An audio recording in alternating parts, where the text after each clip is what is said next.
Amy Ryan. Amy Zivionkowski dite Amy Ryan, née le 3 mai 1968 dans le Queens à New York, est une actrice américaine principalement connue pour avoir incarné Ellen McCready, dans le film Gone Baby Gone, qui lui a valu une nomination à l'Oscar de la meilleure actrice dans un second rôle. Elle est également connue à la télévision pour ses rôles dans les séries sur écoute, dans lequel elle incarne l'officier Biddy Russell, The Office, dans lequel elle interprète la représentante des ressources humaines Olive Flax, et en Analyse, dans le rôle de la psychologue et thérapeute Adele Bruce. Biographie.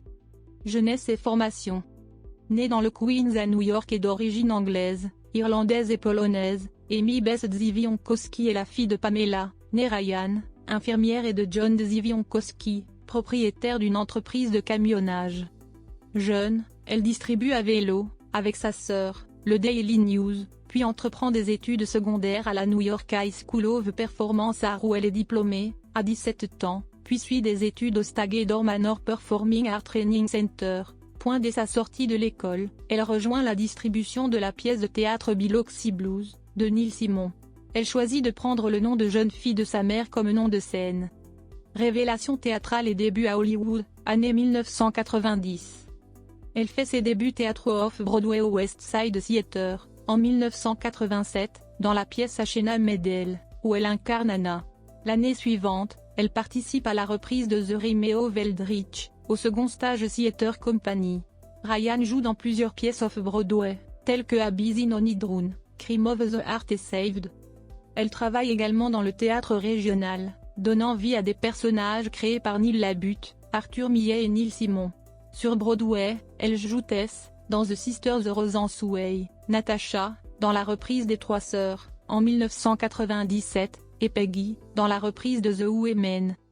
Amy Ryan est nommée à 2 reprises au Tony Awards comme meilleure actrice dans une pièce de théâtre, en 2000, pour sa prestation de Sonia dans Oncle Vanya, puis, 5 ans plus tard, pour son interprétation de Stella Kowalski dans un tramway nommé Désir, où elle est opposée à John C. Reilly. Parallèlement, elle décroche ses premiers rôles à la télévision. Après un bref passage dans As World Turns, elle intègre la distribution régulière de la série Les Ailes du Destin, dans laquelle elle incarne une lycéenne aguicheuse, puis elle joue le personnage de Marion Ross, dans les flashbacks de Brooklyn Bridge. Après des apparitions dans Urgence et la vie à tout prix, Chicago Hope, elle tient le rôle régulier de la belle-fille gâtée de Théa Leoni dans Une fille à scandale. En 1993, elle fait sa première apparition dans New York, Police judiciaire, où elle participe à plusieurs reprises au cours des années, ainsi que dans les séries dérivées. Ses débuts sur grand écran se font dans Grace of My Heart, en 1998, dans lequel elle incarne l'épouse d'Eric Stoltz, mais ces scènes sont supprimées au montage final. Toutefois, ses véritables débuts au cinéma se font l'année suivante, dans le long-métrage Roberta. Révélation critique, année 2000. En 2001, le réalisateur Sidney Lumet l'engage pour participer à sa série Tribunal Central dans 2 rôles différents, dont un régulier. En 2003, elle obtient un premier rôle important dans la série Sur écoute, dans laquelle elle incarne, de la 2e saison à la 5e et dernière saison, l'officier de police Biddy Russell. Au cinéma, elle participe au drame Tu peux compter sur moi, Ekin. Albert Brooks l'a choisie pour incarner son épouse, dans son long-métrage Looking for Comedy in the Muslim World, et participe au long-métrage Coup de foudre à Rhode Island, avec Steve Carell et Juliette Binoche, et 7h58 ce samedi-là, réalisé par Sidney Lumet, avec Philip Seymour Hoffman et Ethan Hawke, dans lequel elle incarne l'ex-femme du personnage incarné par Rock. En 2005, son interprétation de l'épouse du shérif dans Truman Capote, lui vaut d'obtenir des critiques positives, mais ce n'est qu'en 2007 avec Gone Baby Gone, dans lequel elle joue une mère droguée et indigne dont la fillette est portée disparue, qui lui permet de se faire connaître d'un large public, au niveau national. Sa prestation dans Gone Baby Gone est saluée par les professionnels du cinéma et la critique, puisqu'elle obtient le National Board of Review de la meilleure actrice dans un second rôle, ainsi que les associations de critiques de films des États-Unis. New York, Los Angeles, Boston, San Francisco et Washington. Sa performance lui vaut d'être nommée au Golden Globe de la meilleure actrice dans un second rôle et à l'Oscar de la meilleure actrice dans un second rôle. Dans la foulée, elle tourne L'échange, sous la direction de Clint Eastwood. Mais avant la sortie de ce drame historique acclamé par la critique et porté par la prestation de Angelina Jolie, c'est dans un registre comique qu'elle se distingue ensuite. En effet, début 2008, elle apparaît dans le dernier épisode de la 4e saison de la série humoristique The Office, dans laquelle elle est Holly Flax, représentante des ressources humaines. Elle reprend son rôle au cours des 4 premiers épisodes de la 5e saison, avant de reprendre le tournage de films. Elle revient juste pour une apparition dans le dernier épisode de la saison 5. L'année 2010 lui permet de confirmer, au cinéma, elle est à l'affiche du thriller géopolitique Green Zone, partageant la vedette avec Matt Damon.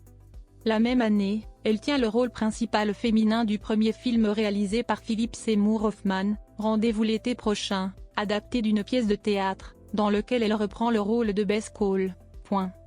Enfin, elle fait partie de la distribution de la 3e saison de la série dramatique En Analyse, où elle incarne la thérapeute du héros, le Dr Paul Weston. Dans la foulée, elle retrouve le costume de Holly Flax dans The Office. Elle apparaît dans 8 épisodes de la 7e saison, menant au départ de la star de la série, Steve Carell, diffusée début 2011. Il s'agit de son dernier rôle récurrent à la télévision. Confirmation au cinéma, année 2010. Cette année 2011, elle n'apparaît qu'une seule fois au cinéma. Elle tient le rôle de l'épouse de Paul Giamatti dans la comédie dramatique indépendante Les Winners, réalisée par Thomas McCarthy et présentée en janvier 2011 au Festival de Sundance. L'année 2013 marque son retour, avec un téléfilm sur la chaîne HBO et 3 films dramatiques. Le drame psychologique Brisine, présenté au Festival de Sundance en janvier 2013, puis le film d'action Évasion, aux côtés de Sylvester Stallone et Arnold Schwarzenegger, qui sort en novembre 2013 en France, et enfin, le drame historique Les 3 crimes du West Memphis.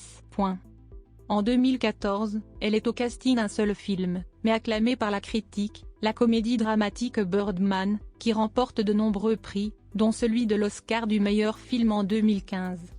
L'année 2015 lui permet de continuer à alterner les genres. Elle est au casting de 2 projets indépendants, la comédie décalée, dont Verdine, écrite et réalisée par Jared Hess, et le drame Back Home, écrit et réalisé par Joachim Trier.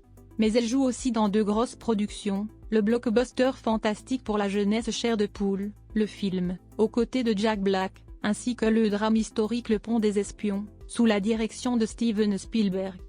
En 2016, elle revient à la comédie populaire en tenant le premier rôle féminin de agent presque secret, aux côtés du tandem Dwayne Johnson-Kevin Hart. Elle est aussi au casting du thriller historique Infiltrator, avec Bryan Cranston en tête d'affiche. Enfin, elle joue dans le film d'aventure Monster Car, de Chris Wedge. Vie privée. Amy Ryan a été en couple pendant plusieurs années avec l'acteur Brian O'Byrne. Depuis 2011, elle est fiancée à Eric Slovin. Elle donne naissance à une fille, Georgia Gracie, le 15 octobre 2009, issue de cette union. Le 23 août 2011, Ryan se marie avec Slovin. Elle est une amie proche de l'actrice Patricia Clarkson. Filmographie. Cinéma. Long métrage. Court métrage. Télévision. Téléfilm. Série télévisée. Théâtre. Sauf mention contraire, la liste des pièces de théâtre dans lesquelles Amy Ryan a joué est issue du site internet Broadway Database, Lortel Archive, et Playbill Vault. Distinction. Récompense. Nomination. Voix française. Dans les pays francophones, Amy Ryan est doublée par plusieurs comédiennes, mais seules 2 l'ont doublée de façon régulière, Dominique Lelon, pour la France, à 6 reprises, et Mélanie Laberge, au Québec, à 5 reprises. Notes et références. Notes. Références. Liens externes. Références.